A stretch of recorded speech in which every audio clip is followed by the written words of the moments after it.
waaw salaamaaleykum yéen ñi internet yi seetaan soldat Sëñ Bay Jaxate ci scène bi di MD 221 tey ñu ñëwoon fii nag ci ñu wax yëmbal seet fi benn copain ku ñu wax ñaamu ndaw mu war a am combat digganteem ak Boursin ñu seet si ko moom mu nekk soppu ñaamu ndaw di ko bégge fu mu toll tey nag dañoo bëggoon def moom interview mu wax ñu moom lan lay jox conseil ki nga xam ne moo di ñaamu ndaw digganteem ak Boursin ndax moom kat ku ko sopp la waaye nag mu met cadre la ci bëree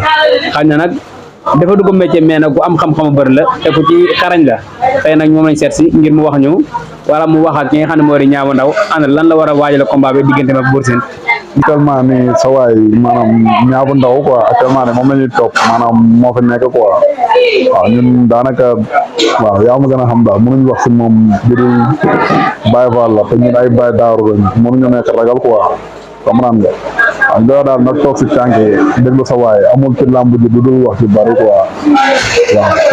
waaw bu dee entraînement mooy maye witu waaw wala mooy maye ndam sa waay du doy benn waay fay nekk waaw ndax xam nañ ko daal xam nañ booy bu baax a baax a baax ñu ne Abakara la quoi yëmbal maa yëmbal Abakara borom yëmbal quoi noonu demee na waaw ñaabu ndaw amul lenn luñ koy expliqué wala nangam waaw ndaanam moom seul waaw te yaa ma gën a xam daal sa waaye daal amul lenn daal loo xamante ni mën na ko koo jox lu dul mu ñëw toog si ay tànkam abdul suule mu dox si kawam askanta gan gi duma ko daan ko daal actuellement ni daal loolu nañ jàpp daal gëm nañ ne daal lamb ji da am 2000 ku xam ñaabu ndaw quoi xam ne maam lamb ji daal jàpp nañ ne daal du am daal 2000 nit quoi. nan ngeen di préparé ki nga xam ne moo di ñaabu ndaw diggante ak Boursin nan ngeen ko waajale. non mbër mu ndaw moom du wàcc day pare quoi te jàpp nañ ne maam instant bii moom sa waay amatul lenn lu muy xaar dernière réglage si lañ nekk quoi waaw ku ko xool xam ne instant bi pare na waaw koo xool xam ne ku ñeme entraînement la te entraînement maanaam moo yor lamb mooy bëre waaw. nan ngeen ko préparé nag ci ay supporters ndax yéen ndax am ngeen ay fan si club yoo xam ne nii war nañu mën a taxaw ànd ak ñaabu ndaw dooleel ko. non actuellement nii moom waaw ñëpp pare nañ ñun ñëpp amut leneen waaw man la Abakara borom yëmbal waaw man maay yëmbal quoi yëmbal seul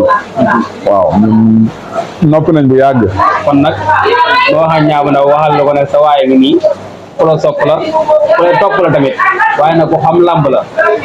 war ngeen di mën a diisoo ci yenn combat yi nga xam bu amatee ngeen toog di waxtaan ñu jox la ay conseil ndax ku xam xale bëri la waaye ku neexal waxtaan la ci bëri ndax da ko xam bari na ay boy yoo xam ne da leen di entraîné te comme ci yóbbu di la entraîné tamit boo amee combat day ci taxaw nañ ko war taxawoo kon nag yow ñaabu doon nga bàyyi xel baax sa waay ji nga xam ne ku la sopp la waaye tamit ku la bàyyi xel léegi sa kàddu gu mujj ci non non bëgg maanaam moom moo xam ne maanaam ñu dañuy balaa mu ñu xam sax ñu ngi dépassé si moom xaalis ndax dañ koy ñaanlu dañ koy saraxel noonu la demee quoi maanaam dañuy yàgg nañ sonn ci moom instant bi maanaam moom xamuloon mais yàgg nañoo sonn si moom quoi yàgg nañoo dépassé si moom suñu weccat yoruñu nag mais danañ koy saraxal di ko defal lépp lu lamb laa jaaw ñooy ci quoi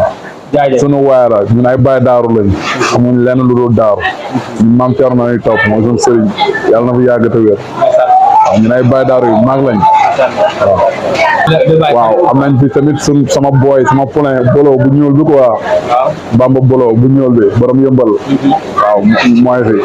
waaw ñu ngi koy sant quoi sunu waay la waaw ay njool mi ay ñoom njool mi fii nii yaa ma gën a xam ay ñoom Sidi Baara waaw sama yeneen gars yëpp maa leen di bëggee bu baax a baax a baax mais surtout bolo bu ñuul bi nag borom yëmbal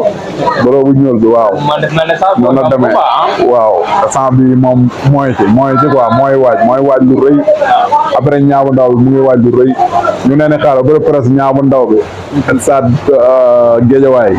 waaw le 17 ñu ngi xaar ñëpp da ngeen def teew waaw ñu yëngal ko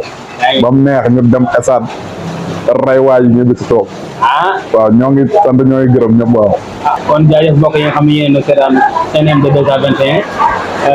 seen première numéro bi ñu wax ne rek toppaat leen ñu yeneen émission ngeen ànd ko ak soldat Sëñ Bay Jaxate kàddu gi di jaajëfal ñëpp ñi nga xam ne ñoo ñu doon jàppale ci caméra bi di jaajëfal ñëpp rek di leen wax ne ba beneen yoon bonne chance.